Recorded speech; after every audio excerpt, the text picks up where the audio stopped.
Fellow Rotarians and guests, welcome to the Rotary Club of Pleasanton. You may be asking, what the heck is Bill doing up there today? Well, President Jim Hansen is recovering from a surgery at home, and President-elect Mark Tanis took ill last night, and that evolved into him having his gallbladder removed today. So he is not here. So put up with me, if you will. They're taking a chance. This meeting is being recorded and will be available on our YouTube channel. I would like to welcome all of our visitors and hope you enjoy the meeting. If any visitor wants to learn more about becoming a member of this wonderful club, please see Ricky Walters after the meeting. Ricky, raise your hand right over there. Thank you. I would like to thank a few people today. Our greeter, Nancy Harrington, and our attendance taker, Roger, our treasurer, Kathleen O'Leary. Also, we couldn't do any of this without Kathy Alameda, who pulls all the strings and makes things happen behind the scenes. So thank you, everyone. Mr. Brad Hurst is going to lead us in the Pledge of Allegiance. The flag, and John Henry, please join us. I pledge allegiance to the flag of the United States of America and to the republic for which it stands, one nation, under God, indivisible, with liberty and justice for all. John, please say the world's greatest Rotary. He will say that meets on Thursdays, right? We'll get to hear a little bit from Sean a little later. Before we sit down, we're going to take a second and we're going to face Steve Van Dorn and sing happy birthday to him. Ready? Happy birthday to you. Happy birthday to you.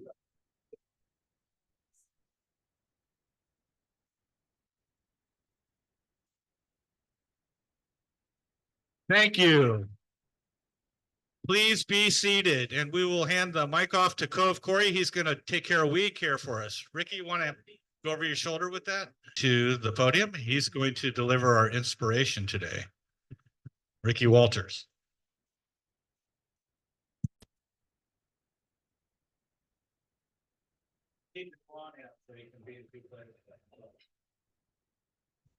Yes, so Bill said, you know, since I'm leading the meeting, I think I have too much to do to also give the inspirational moment, which is on Dwight Clark, and that's why you're seeing that on the screen. It's about Dwight Clark. So he may regret that he asked me to do this, but we'll give it a shot. Okay, so this is something that Dwight Clark wrote. When I reflect on my playing career with the San Francisco 49ers, one word comes to mind: fortunate. And fortunate, as I define it, is the place where preparation meets opportunity. If you think about your life's most extraordinary feats, whether it's winning Super Bowls or winning in business, yes, there's always some measure of luck involved, but there's also a whole lot of training, planning, and hard work that has to go in. That has to happen long before the luck arrives. Then if you're fully prepared at the exact moment luck finally does ring, you can pick up the phone and answer its call. My earliest example of the powerful connection between opportunity and preparation took place decades ago. Just as I finished my final year of eligibility at Clemson University. Back then, joining the NFL was a lifelong, though uncertain dream. Lifelong because it began around age 10 when I first learned to play football, and uncertain because my senior year of college, I only caught 11 passes with a total of about 33 receptions during my entire 4 years as wide receiver for the Clemson Tigers. Yet what I lacked in numbers, I made up for in determination, perseverance, and pure grit, traits I put on display for the two NFL teams that asked me to work out. The four-time world champion Pittsburgh Steelers, who didn't really need a receiver at my skill level, and the Kansas City Chiefs, you know, the ones going for the three-peat this year. Yeah, that's well, I grew up in Kansas City. For those of you who didn't know, I was a Chiefs fan. The Chiefs thought I might sign as a free agent. I had an impressive practice with them running a 40-yard dash in 4.5 seconds. And the Chiefs receiver coach commented on my quick speed for a 218-pound, 6'4" receiver. I only hoped agility would be enough to send me to Kansas City. That was still the hope a few weeks before the 1979 draft as I headed out the door for a 3-bedroom off-campus apartment I was renting with Clemson quarterback and ACC Offensive Player of the Year Steve Fuller and our tight end Cliff Bray. I was off to play a round of golf and had just pushed open the apartment door when the phone rang and rang and rang again. I paused, golf bag slung across my shoulder, one hand on the doorknob, one foot out the door. My first thought, better not get that. It's probably someone who wants me to do something and then I'll never get to play golf today. My second thought, what if the call's for Steve? It's a big deal. He's going in the first round of the NFL draft. Someone important could be calling him. As luck would have it, I decided to pick up the phone. Hello? Hi, said an unfamiliar voice. This is Bill Walsh. Is Steve Fuller there? At the time, I knew the name Bill Walsh and had recently been hired as head coach of the 49ers. I also knew Coach Walsh was traveling the country working out quarterbacks for the upcoming draft and had just arrived at Clemson to see Steve. Hold on, I'll get him, I said. Wait a minute, he replied. Who's this? Dwight Clark, I answered. Don't you play wide receiver? Yes, sir, I do. Now here comes the whole opportunity part. Well, look, if you don't mind, would you come over and join Steve's workout with him and to work out routes and catch the ball? Coach Walsh asked. This way I won't have to do it and I can concentrate fully on Steve. Sure, I told the man who would soon become one of the most celebrated coaches in the history of the NFL. I'd be happy to. During the Bill Walsh workout, something happened that might best be described as the realization of the earlier mentioned sweet spot when opportunity meets years of dedicated preparation. Steve was having a tough day, but I still caught everything. High throws, low throws, throws that were behind me, even a few one-handed catches. It was like no matter what he threw, the ball couldn't help but find my fingers. At the end of practice, Coach Walsh spoke to Steve for a while, and to my surprise, asked if I would stay for a chat. Can I come and see some of your film? He questioned. Coach, I didn't play very much, I told him. I only caught 11 passes this year.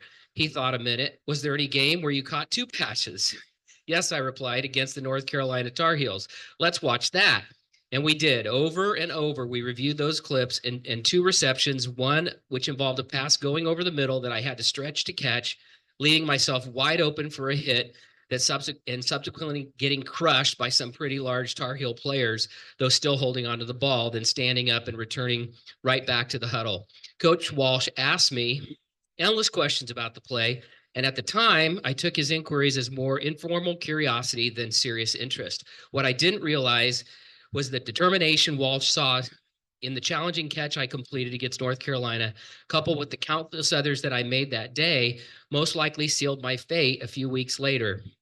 As the story goes, on May 3 and 4, 1979, the NFL draft took place, and I went in the 10th round to Bill Walsh's San Francisco 49ers. They don't even have 10 rounds now. It's 7, I think. So that's how the ultimate meeting between opportunity and preparation resulted in the start of my pro football career. Yet, I know this tale could have had a very different ending if I hadn't spent years running drills, if I hadn't practiced all those long hours, if I hadn't worked on the hardest on field ed every day, because none of that ever happened. If none of that had ever happened, the phone call would have meant nothing, but it did. And I did, turning a dream that once thought was out of reach into something that could fall right into my hands. Dwight Clark. Wow. Thank you, Ricky. I know that was a little long, but that is certainly inspirational to me. Dwight Clark, rest in peace. Rest in peace. I would like to welcome and introduce any visiting Rotarians in the room. I'm looking at one right now. Somebody going to do that? The Rotary Club of Dublin, in the classification of electrical contractor. Please welcome.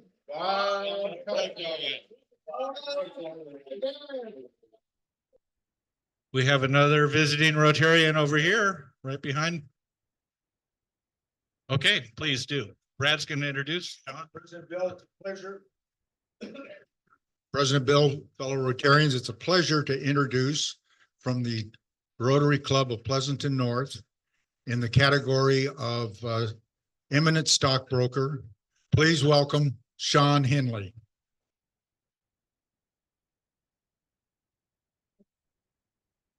Am I missing any visiting Rotarians? Oh, right here.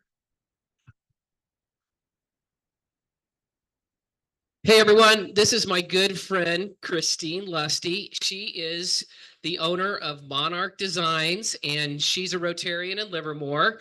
And she actually did the embroidery on all of our shirts. This nice embroidery that we see on our Rotary shirts, this is from Christine. So she wanted to come and say hello, and we need to put another order in. I just found out, so I'll be talking to you about that. But I also wanted just to give her, props that if you need anything embroidered, you need anything stitched, she's the guru. You want to say hello? Hello. Okay, anyway, that's Christine. She's awesome. Get a chance to talk to her and get to know her if you can. Are there any other visiting Rotarians in the room? Now, I know we have a guest of Mark Tanis who's not here. I'm sorry, I don't recall your name. Christopher, would you stand up and say hi to everybody?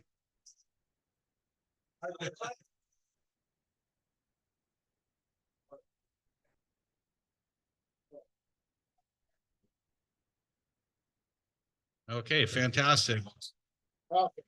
Over in the back table, do we have?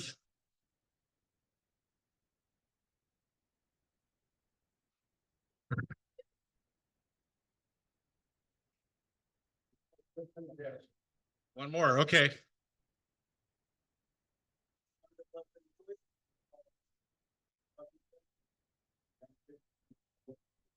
Welcome, Louie.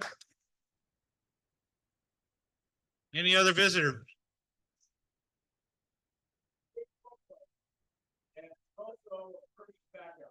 All right, Dave. Number 13. Yes. One of the guests we have, Stacy, stand up. Stacy works for Townhouse Books. She went through Leadership Pleasanton with Bill. And at the end of the day, you're going to have an opportunity to buy our speaker's new book. Well said. Well, I think we got them all. How about Zoomers? President Jim, say something to us. I will. I just want to thank everyone for filling in for me. Mark Tanis, especially Steve Van Dorn and Bill today. I appreciate everything that everybody's done. And of course, Ricky and Kathleen and everybody else. So thank you. Thanks, Jim. Julie, it looks like you're in Catalina. You're muted.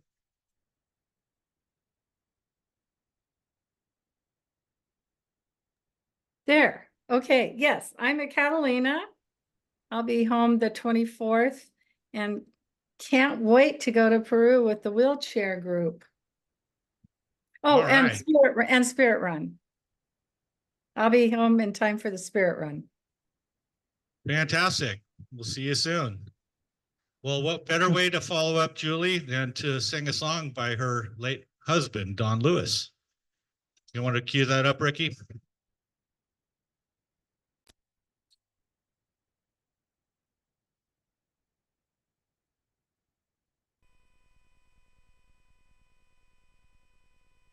Hello, fellow Rotarians. Today's song is Do Good and Have Fun. And have fun while you're singing it. Let's go.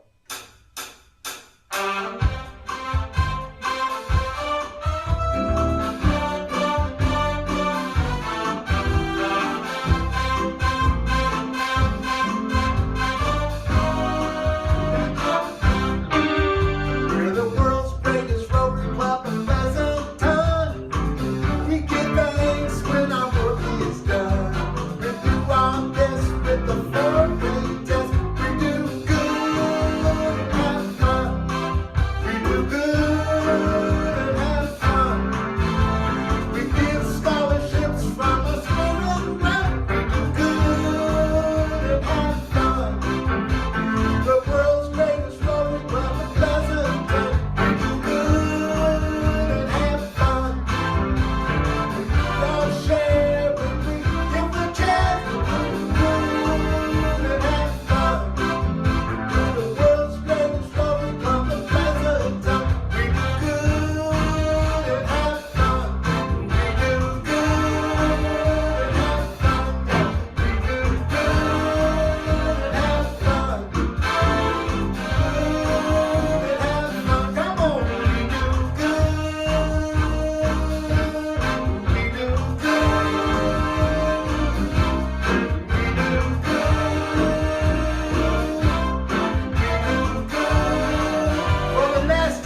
We do good and have fun.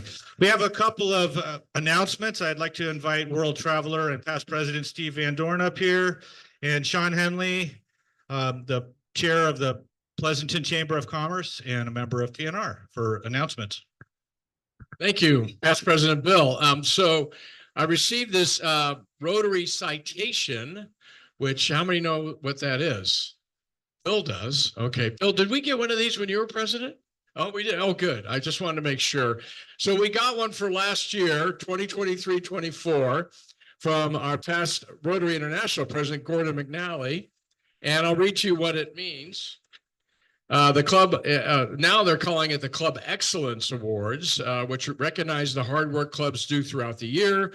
Working to achieve the Club Excellence goals helps clubs engage their members, increase their impact, stay relevant in their communities, and run more efficiently. A welcoming, engaging club not only fosters a positive experience for its members, but it also reflects the values of Rotary. When clubs achieve these goals, they contribute to the overall health and culture of Rotary for generations to come. So I want to thank all of you for your support last year. And it's kind of easy to get this. You just go in and change the goals to what you actually had. So that's what I did. So anyway, there you go. You're up, sir. Thank you very much. President, I didn't change the goal. You gotta change it. Now I know. So knowing about half the people in this room, I feel like, geez, if I weren't already a part of Rotary, I would definitely join this club because I know so many of you in here. And but I'm here representing the chamber today, not Pleasanton North Rotary. I'm here representing the chamber. I am this year's chair of the Pleasanton Chamber of Commerce. And I too went through leadership with Bill and Stacy. So I wanted to make sure I supported Stacy, and I'm hoping Cam will autograph this for me later. But this morning at our chamber board meeting, I asked Bill Wheeler, I says, hey, do you guys have a Rotary luncheon today? He said, I'm not sure. I asked Steve Baker. Now, I think these two guys should be fined because they weren't 100% sure. So I went to your website and I see not only are you guys having a meeting today, but Cam is here speaking about the greatest football team in the world, the San Francisco 49ers. So I thought, what a great meeting to come and show up and I'm going to set some of our flyers out for the Chamber Golf Tournament. That's what I'm here to promote. September 26th at Calipe. Many of you supported already. I know that. We appreciate you. This is our Chamber's biggest fundraiser of the year. So the Chamber Golf Tournament, September 26th. At Calipe Preserve, get a foursome together. That would be awesome. We'll be out there having lots of fun. I'll leave the flyers up front. So when you leave, if you are interested in taking one, that would be great. Okay. Thank you guys for letting me have a couple minutes up here. Thank you, Sean. You're welcome anytime here. All right. We have an RI video and then to our program. So cue it up, Maestro.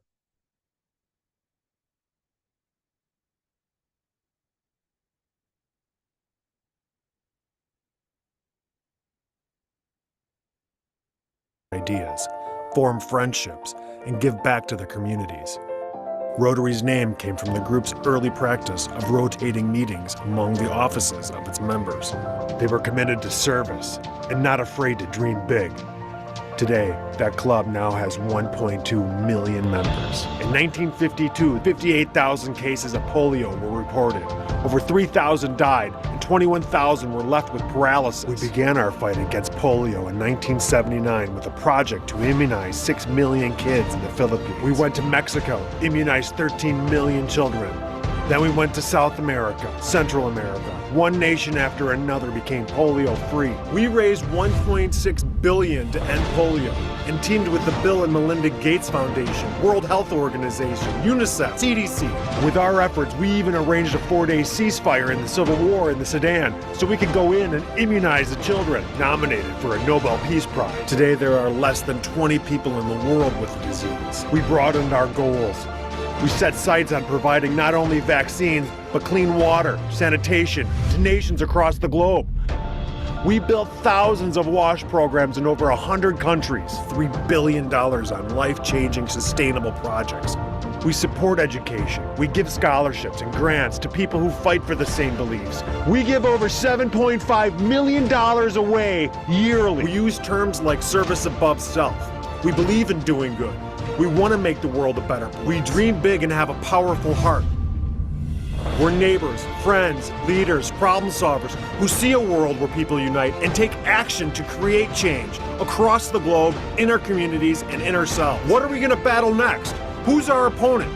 We're a team of 1.2 million people and eager to fight. Like Paul Harris stated, whatever Rotary may mean to us, to the world, it'll be known by the results it achieves.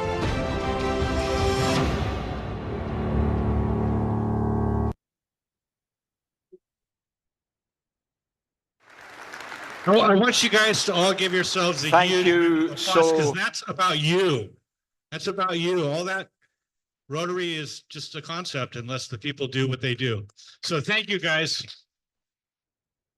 It is time for me to step aside from the podium and introduce Brad, who's going to introduce our program today.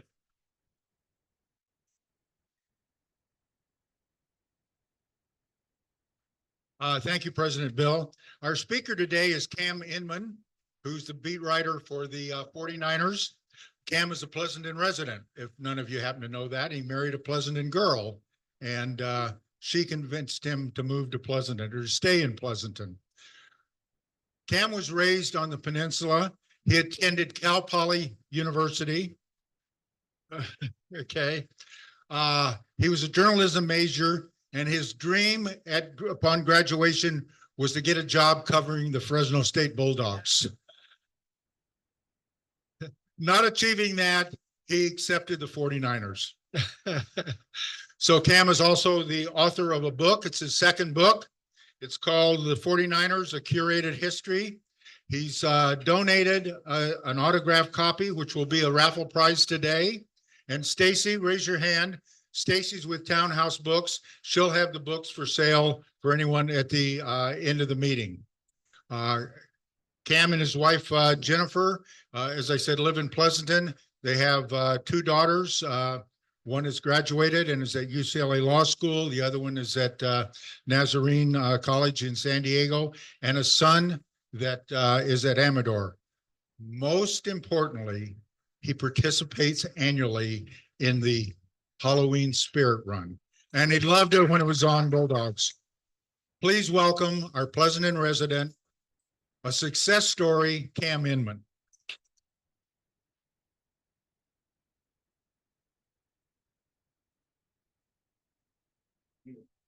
That old Fresno State football knee injury there. Yeah. Well, first of all, thank you all for having me. And yes, I am a huge supporter of the Spirit Run, the Father's Day Run. I will tell you, one of my first, probably my greatest athletic achievement was 20-something years ago. Well, 23 years ago, I can tell you, because it was the Father's Day Run. And I remember coming down St. Mary's, coming down Hot Bear to St. Mary's, and one of our friends lived in a house, and she says, "Cam, you're the first jogger stroller." And I'm like, all of a sudden, like the competitive instincts, I'm like, well, I'm going to win the damn jogger stroller division, whether one exists or not. And it was awesome. So obviously, thank you for way more than that, for everything you guys do for the community. I think I was introduced to Rotary when I was in high school back in Cupertino. I grew up in Cupertino, did some Rotary work in high school, but I also became a sports writer at the time. I turned pro, I think when I was 16, because I got my first paycheck then. And then I went to Cal Poly San Luis Obispo for 4 years. Stayed down there for a couple of years in Pismo Beach. I kind of took the John Madden path of growing up in the Bay Area, going to Cal Poly, getting our first jobs in Santa Maria, and then moving back up here to Pleasanton. So he became a big success. I'm here selling books, talking to you guys. It's all good. And anyhow, I moved up here in '95, and I wanted to get back to the Bay Area, and talk about like what Ricky was showing with the Dwight Clark thing about taking advantage of your opportunity. I just wanted an opportunity to start covering sports in the Bay again. And the Valley Times down the street, that used to be there on Spring Street, they had an opening for a high school and youth sports reporter. So remember back in the day, we would do hometown sports. It would be like 8 pages about Spiky McDougal, eight-year-old soccer star, things like this. Well, that was my job, and like to do that a couple days a week. And then I started covering pro soccer. And then in 2000, I kind of transitioned to becoming our 49ers reporter. So I know you want to hear way more about the 49ers and sports in general than me, but just for your background, I started covering the Niners in 2000, and I did that on the beat for 5 years. And then I got to do NFL general columns, where I go to whatever big game was going on around the country. And then I became a general sports columnist, where the assignment in those days was you would write maybe 3 columns for the week. It was pretty easy living. And nowadays you do like 3 columns in an hour and get everything online as fast as you can. But I stayed in the industry because you learn how to adapt and you figure out what the audience wants, what people want. And nowadays it's not just writing, there's social media, there's TV. I do TV every week during the football season on Channel 5 on the Red and Gold Show.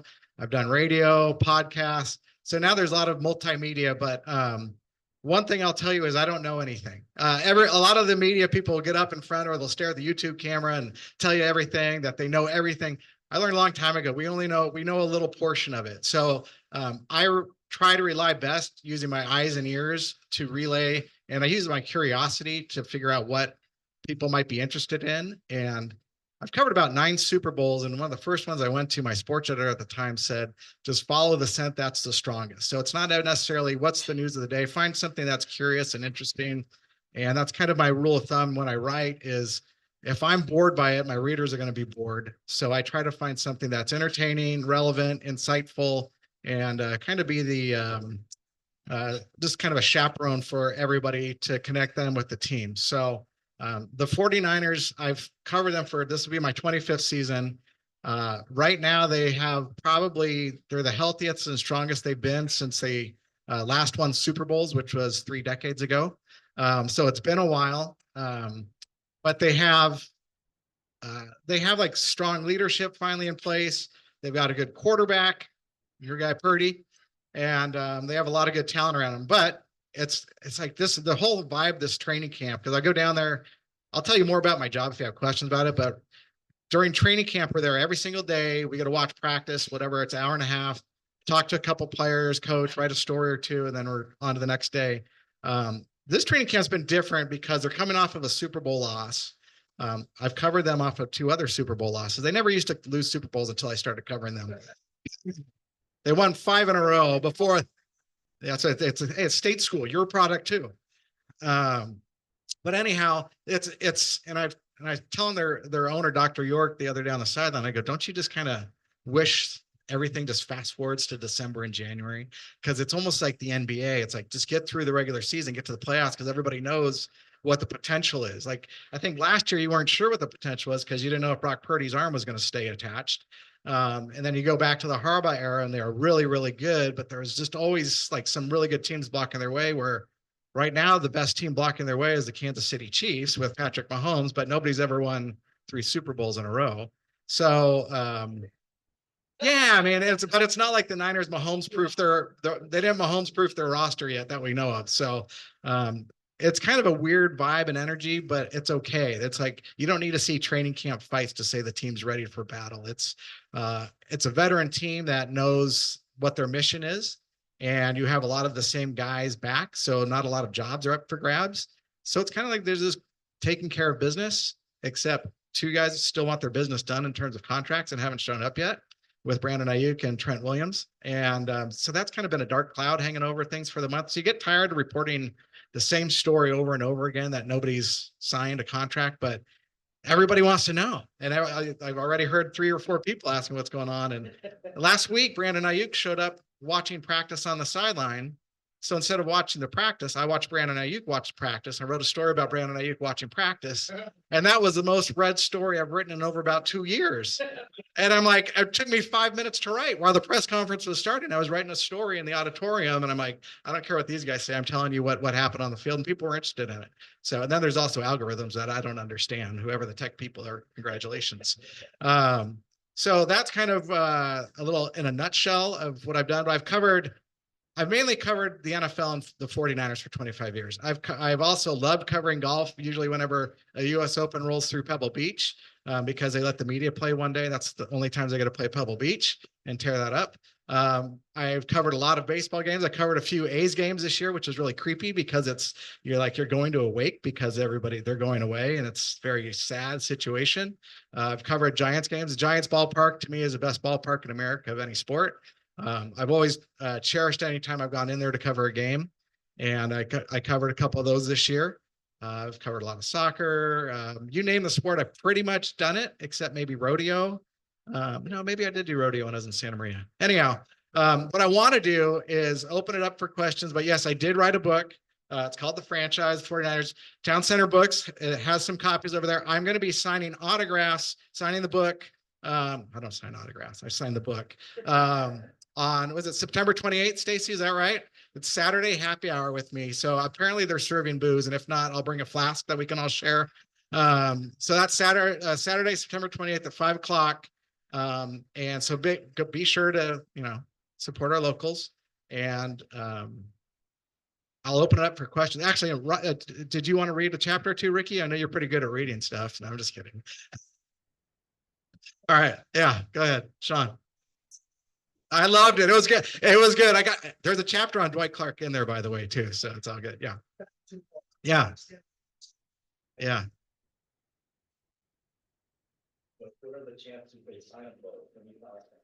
Okay, so for those uninitiated, Brandon Ayuk's wide receiver, their best wide receiver they've had in a few years, back-to-back 1,000 yards.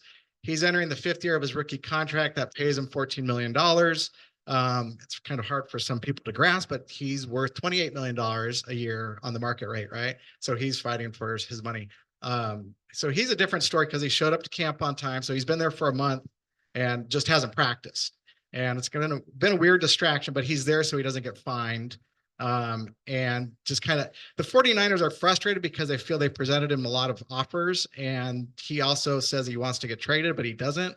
And then he wants to go play with maybe a quarterback in Washington or play for a coach in Pittsburgh. It's business, right? It's leverage. The deadline is going to be probably in about a week or two, all right, when the season gets going. Trent Williams is a left tackle. He's the guy in charge of protecting Brock Purdy's elbow. And he is a 3-time All-Pro who's been in the league about 16 years. He's a freak of nature. He's 330 pounds. He runs like he's 180 pounds. He has the force of the Hulk. And he wants to get paid. Let me put it this way. When he signed a contract 3 years ago to come back to the 49ers, he wanted to get paid top dollar. Well, he found out that the top dollar was, say it's $150 million dollars over 5 years, something like that.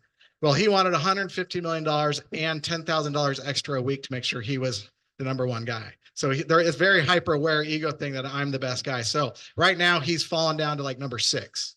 And in those 3 years, he's been the best left tackle, been all pro. He's taken a different strategy, did not show up because the contract he signed, he's subject to the fines. So right now, Trent Williams accrued $3 million in fines. He may be worth like $35 million a year, $30 million a year. So it's kind of, he's the guy on the team that has the private jet. Brock Purdy makes $1 million a year until next year when he's going to make $60 million a year. When I was in high school, I won a sports writer scholarship because I wrote a story on money and professional athletes. And at the time, the Giants signed Oral Hershiser for like this outrageous contract. And what I've learned is there's a lot of money in pro sports, and it's always going up, and the TV right deals keep it going up. So it's money that I can't quite fathom of, like, I think most of the general public doesn't. We just look at numbers, right? But then when you see so Trent Williams got his own private jet and he can do whatever he wants, but he's kind of earned that right. So everybody I talk to on the Niners say that'll get done because it's just about matter of moving money around. Trent just doesn't want to be in training camp because he doesn't need to. He knows the offense and he knows what to do. Whereas Ayuk, he's only 26 years old. He's trying to make his first real big payday because the second contract's usually the biggest, unless you're Trent Williams. But yeah, so that's where that is. So when is it going to happen? I mean, I haven't checked my phone really. So if there's a bunch of text messages on there, it's okay. I've written stories. They've been on hold for 6 months. They've already been written because we know there's going to be deals one way or the other. I believe in the credo of when the shit goes down, you better be ready. So I have stories ready to go. So yes. When what LA. It's okay. We call them the San Diego, Los Angeles Chargers. So Jim Harbaugh was one of my, he was, I want to say the most challenging coach I've ever covered in a good way because he taught you not to be a lazy reporter. You couldn't ask lazy questions. So I learned to appreciate Jim, and Jim was, he would be at the lectern like this, and he would be gold 1 out of every 3 days. You just didn't know what you were getting out of Jim. When he goes to a new team, there's instant, like a lightning bolt of energy and enthusiasm unknown to mankind, right? And I think he's going to do great, but it depends if that quarterback is okay, if Justin Herbert's healthy. When the 49ers lost the Super Bowl this year, 2 days later, I was on Channel 5 and they were asking me for a prediction, more about the offseason. And I leaped ahead to the next year's Super Bowl. And I said, the Niners are going to play the Chargers in the Super Bowl against Jim Harbaugh's Chargers. And that Super Bowl's in New Orleans, which is where the 49ers lost their first Super Bowl under Jim Harbaugh. So there's this big circular world of the NFL. So that's what I'm writing. And I figured that somebody's going to have to dethrone the Chiefs. So it may as well be a team in their own division. Right. So, yeah, exactly. Well, exactly. Yeah. Yeah. Yeah. Go. First, I just want to make a pitch. On September 5th, the 6th Friday, they're having, I think it's Firehouse Theater, about called 6 Foot Park. And it's about the decline of the news service, right? Of how these organizations are coming and buying out news organizations. Yep. So I want to talk to you about sort of Sure. future of news, Yeah. and how it's affecting you personally. And Sure. what you think That's a good, enlightening, positive subject. Now, honest to God, my senior thesis at Cal Poly was the decline of afternoon newspapers, when I probably should have just eliminated afternoon and the decline of newspapers and seen what the future was. But here's the deal. Everybody still craves content and information, right? It's just a matter of, there's a lot different ways to do it now. There's a lot of different people put out their own information where they didn't have that before. For a while, Twitter was great because you have businesses, government officials, athletes, they have their own voice now. They don't have to go through, a news service. But again, there's so many uncredible news services right now where you have to be very careful of where you're getting your news, whether it's true or not, or what. To me, I'm very apolitical. Like, I don't take it. It's kind of the beauty of sports. It's the toy department. So we don't really know what goes on in the real world. I can just tell you what goes on in the locker room and the football field. That's why that's why I wanted to do sports. I didn't want to do real news. But one way I've stayed in the industry is you learn to adapt. And when online readership started getting going, I was one of the first columnists at our paper to say, I'll do the instant opinion for online. This was about 20 years ago. And everybody's like, well, okay, nobody reads online. I'm like, well, we need to have something online immediately because that's new. So I became known for being able to write fast with an opinion that would also provide information. Nowadays, we got YouTube, we got Zooms, we got Jim Hansen falling asleep listening to me. Hi, Jim. He's taking strays. He's trying to eat lunch. But there's so many different methods now. And I think that's great. Every summer I go down to Cal Poly, San Luis Obispo, and I teach at a high school journalism workshop called the California Scholastic Press Association. And every year for the last 15 years or so, there's about 25, 30 kids that are going into their senior or high school or maybe into college, and they want to go into journalism, and they ask, should I be going into this? And I'm like, well, you have to have the passion to do it. If you're not really sure what you want to do, you probably need to go find something else. But there's always that need for information, and the information that from a credible source. And I can have a talk with the 49ers owner on the field because I've been fair and respectful and responsible in my reporting. Doesn't mean I have to kiss up to him or tear him apart for every little thing. As long as I've been objective and balanced, I think that's very important in our news industry, no matter where you are. And I think that's why people pay it respect, and that's what it needs to stay for. So hopefully that answered some of it. But we are taking donations if you want to buy. No, I'm just kidding. Birthday boy. Yes. Thank you.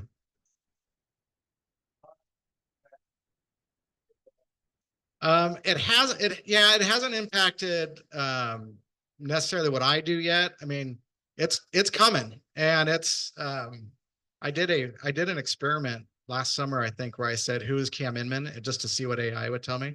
It only got about 30% correct, so they're not quite there yet. But there was let me put it this way. When I first came to Pleasanton in '95, and we would do these write-ups about the youth sports leagues and stuff, where we would give people forms. Like if you were ever a youth coach around here, you'd say what the score was and who were the star players and maybe a quote. Well, AI can write that story now, right? Credible news organizations don't use it yet. I know USA Today or something experimented with it and they got busted for it because it's not there. or you can't interpret it. AI can't go in the locker room and get those quotes that you're going to get out of guys in one-on-one interviews. It's like, my wife's Jennifer Branchini is a realtor here. There's a lot of talk of, do we really need realtors? Yes, you need realtors. They need to show you. They do so much for you besides the documentation of a house sale. And there's only so much technology can do. So will that change in the future? Probably everything is. We have to learn to adapt and use it to our advantage. So it's helpful. I mean, I try to look at everything. What's the positive something about it? And I'm sure the 49ers have a bunch of AI data that they do with their research and development, where they tell Kyle Shanahan to keep the ball on a kickoff on overtime or something like that. Doesn't always work out. AI's in the process. So yes. All right. What? Talk about traveling with the team. Oh, sure. Yeah. Coming home. Okay, so in the old days, the reporters would fly on the team charter, right? Nowadays, those worlds we don't want those worlds colliding, because then you're kind of indebted to report on them kindly. So when I started in 2000, it was separated. I try to keep those worlds separate. I try not to stay in the team hotel. We fly, the reporters, we fly on our own wherever we go. But I will tell you, it's the best perk. This is the whole reason I wanted to get into sports writing, was to travel the country.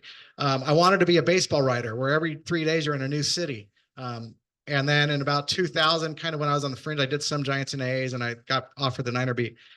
Somebody told me, he's like, well, the baseball beat is the divorce beat. You're never going to see your wife or your family for 4 months. And we were just having our firstborn daughter. And so I said, well, what about football though? Football is great because you only travel maybe 12 weekends a year. And so for 25 years, I've been to every NFL stadium, every NFL city. A lot of times I will have like the day before the game to go explore. And what I like to do is I will go out. I like to go on a run, not with the jogger stroll anymore. I like to go on a run. I like to go to a barber shop for like an hour and pretend I'm part of the community and just get away from everything. And I like to find out what their good craft beer is. I like to maybe take in a baseball game. So I've been about half the baseball stadiums in the country. But it's not as glamorous as it used to be, where we used to have like 3-day weekends. Now it's kind of a lot of red eye flights, or get in there, don't have a lot of time. The day of the game, you're at the stadium 3 hours before kickoff. Game goes a few hours. You do interviews in the locker room for an hour or two. You write your story an hour or two, and then it's back to the hotel. But it's been a blast. That's why I feel like I've really lived out my dream, being able to travel the country and seeing and meeting a lot of different people. That has been the best perk of the job. So the 49ers go to Vegas tomorrow to play the Raiders in a preseason finale, and I'm not going, and I have no problems with that. After spending 10 days in Vegas for the Super Bowl, I said, I don't need to go see the preseason finale.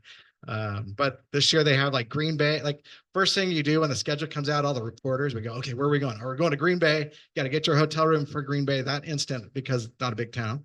But every town has something unique and different about it. And I would say my favorite town in America, or city in America, is New Orleans, because it's so unique. And it's not just Bourbon Street. There's so much culture and food and architecture, and it's just great to roam. So I like doing that. It's a lot of fun. So yeah. Louis, yes.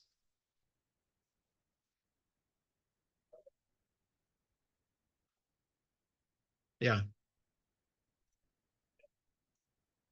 It's both, I would say. And that this 49er beat is very unique across the country in terms of, there's about 5 or 6 reporters that have been doing it for 20 years or so. We all get along really well, but we're all very competitive.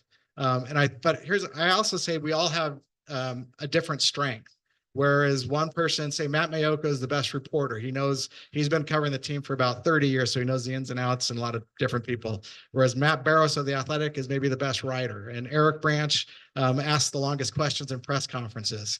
He's a great guy. And there's a lot of different people coming and going, but then nowadays there's also YouTube guys that come in, and they're not there for necessarily journalism purposes. They're there to do hot takes and get people pissed off. And to me, that's not journalism. So it's like what's the line of getting a credential now and stuff? And the Niners are trying to figure it out also. But we all get along really well, but there's also that competition aspect spurs you to go find good stories and find something different. I did a story last week or 2 ago on Chris Conley, this wide receiver that may or may not make the team. And I asked the 49ers, we're not allowed in the locker room during training camp, so we have to ask individual requests. And I said, hey, can you get me Chris Conley one-on-one? They're like, sure, no problem. And then about 15 minutes later, Chris Conley comes to a podium like this to answer questions for everybody. And the PR goes, do you still want him? I'm like, yeah, I wanted him on my own. I didn't want like everybody else to know this guy's going to be a good story. So that's the competition. I'm like, I had this guy and you knew it was going to be a good story. So you let everybody else have him. So it pissed me off, but that happens. So that's why I can't wait to get in the locker room where you can go like, that's the players know that they know who covers them in a fair aspect. Doesn't mean you have to kiss their butt or something. My book, I have Frank Gore and George Kittle did the forwards for it. And to me, they embody really professionalism, like they're diehard football guys. And I've always like respected them and it's been a two-way street. So I guess, does that kind of answer the question? Yeah, right. And Louis and I can talk about other stuff. All right. Yeah. You get 24 years of memory, and 24 years of moment. Pick a moment or a memory of a team. Sure. I'm going to go off. It's not about the 49ers. It's my favorite interview I ever did was Al Davis of the Raiders. And I tried for years to get a one-on-one with Al. And he was notorious for he didn't want to do one-on-one interviews with the media, didn't really like the media. And, but I kept trying and I kept sending emails saying, hey, just so you know, I still want to meet with Al, So when our great John Madden was going into the Hall of Fame about 20 years ago, Al Davis was his presenter. And John said one day, he's like, have you talked to Al yet? I go, no, they still can't get that interview. Well, the next day I get a phone call saying, do you want to meet with Mr. Davis? This is the Raiders PR. I said, yes. It's the one day of the year I'm dog sick. I can't move. And I'm like, they're like, okay, you want to come in the office or do it over the phone? I go, oh, I'll be in the office. So go into the office of the Raiders, big double. I mean, I could describe it. It's like crazy, right? It's double doors. There's two desks on each side. There's the two receptionists on each side. You look through like a little cubby like that. There's Al's desk. And then we walk through this another doorway and we're in a room about this size. It's a conference room, no windows, all black and white, about TVs on the wall. Al and I sit down at a table, start talking about Madden for his upcoming Hall of Fame. And it became a 3-hour interview. And this was it wasn't necessarily an interview, it was a conversation. Those are the best interviews where you can just talk and find out next thing I know, Al's telling me about naval fleet movements in the Middle East. He's talking about growing up in Brooklyn. It was awesome. And I think the last half hour of it, he was interviewing me to be the next Raiders coach. We just never knew with Al at that time of his life. But it was awesome. I really appreciated it. And I got back home and I transcribed every word of that interview and every F-bomb in there really made it sing. I just couldn't print it all out. I mean, it would be a great book because every Raider fan was like, it wasn't barely much about John. There was he went all over the gamut about just different players and everything. And so it was really cool. So that was my favorite interview. My favorite game story, I don't know, but there'll be the 49ers played in New Orleans in 2019. It was an epic first half game. It was a shootout. Kittle helped win it at the end on a 4th down play. But that was just amazing football. So every time I go, there's always a story. There's always something fascinating and exciting. So I never take the job for granted because I was thinking about this the other day. I mean, for the last 10 years, I'm like, I got to go get a real job. I got to go work for a corporation or go, make some real money, do something else. And then it kind of dawned on me this summer is every day I go to work is a new job. I don't know what's going to happen, which is kind of the beauty of our profession. So, yeah. You had a personal relationship with God. I did. You are the great. Thank you very much. I can remember sitting in the stands at Foothill High School. Yeah. In the 1980s, Mhm. John was sitting and watching stuff like football. And my kids were in the band. And Yeah. all that kind of stuff. Yeah. Sitting up there, there was this local resident just sitting there. That's right. That's him. That was John. He did. I think John related so well to everybody because he was a common guy and he tried to explain things in a way. He was a teacher at heart, and that came across in how he would broadcast. He didn't dumb it down to the point where you go, I know that, but he would give you insight and helpful. I didn't get to know him until, oh gosh, this must have been about a little over 20 years ago. And he was in the locker room. The first time I went up to meet him, this is a funny story, because they were building their house, the adobe up on Foothill, right? And well, first of all, a player comes up and says, hey coach, how many rings did you win? He's like, I won one. And he goes, oh, I'm going to win like 3 or 4. And John just says, well, just focus on winning the first one. Tries to humble the kid. The kid was out of the NFL in about 2 years. And anyhow, I said to John, I go, Mr. Madden, I go, my name's Cam Inman. I live in Pleasanton as well. I went to Cal Poly. Oh, you know, it's John. He's really happy-go-lucky. And I go, hey, I noticed you're building a house on Foothill Road. He goes, yeah, it's coming along. The old adobe. I go, how many garages do you have? And he goes, oh, well, we got 7 garages because, you know, you get stuff and you put your stuff in the garage. Next thing you know, you get more stuff, you put more stuff in the garage. Next thing you know, your garage is full of stuff. So we got 7-car garage. So you can put like cars in this part of the garage. Then you got part of the garage just for your stuff. I'm like, that's exactly how he describes everything, right? It was awesome. I'm like, I'm hooked. And so then, you know, I always appreciate every conversation I had with him because his office was just down Hop Yard. So I would duck in there every once in a while and just have, like, I'd ask him something. Like, I was covering a Cal football press conference and Jeff Tedford, Fresno guy, asked me something or said something about a quarterback's eye discipline. I have no idea what that means. I go in to John's office on the way back and he's like, where are you coming from? I go, well, actually I was at a Cal press conference and then I went to a gym and then I was on my way here. He's like, why were you at the gym? I go, what do you mean? He's like, you training for a fight? I go, no, I'm just trying to stay in shape. And then I said, okay, my football question is eye discipline. He goes, oh yeah, it's like a linebacker. You want to look the linebacker off. So you got to fake him out with your eyes. I'm like, he could explain it so easily. So getting to the obituary that I wrote, I wrote like a lot of stuff about him, like in later years. But he and I would eat down at Vic's every once in a while. And we were having lunch one time, just off the record and just chatting for about 2 hours. And this woman and her, I think her son, they're walking there. The restaurant's pretty empty and they see John Madden just sitting here at a table and she stops in her tracks. Says, oh my gosh, you're John Madden. He's like, hello. And she's like, you taught me the game of football. I grew up without a father. You're the one that explained football to me. And it was such a genuine, heartfelt moment. And John's heard that all his life and he didn't shrug it off. He appreciated it. Took a picture with the lady and it really, that's who he was. It was awesome. I really miss him. I really enjoyed it. The wonderful Madden family that I'm so glad they're still around town. So we good? Did I fill my time slot, Bill? I could talk for hours. Yeah. So anyhow, any last questions? Yeah. Yeah. Thank you.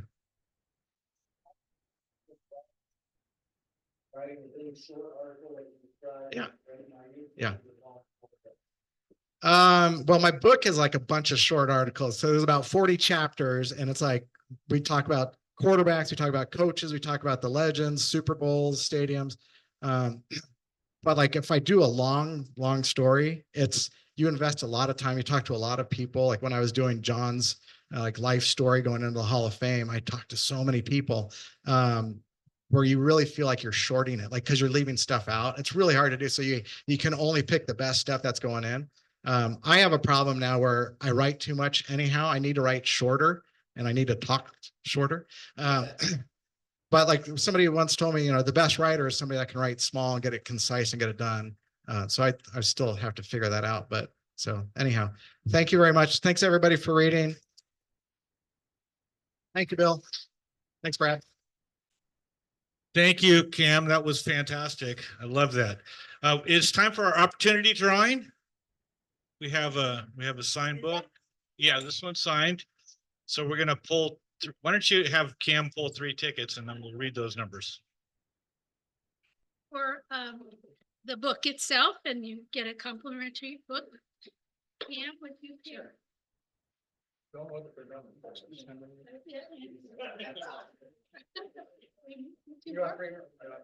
Yeah. All right, Jim, your name is on here. It's not, sorry. Okay. Oh, the number. Okay, the last 3 digits, 644 is the winner of this book. All right, Bill.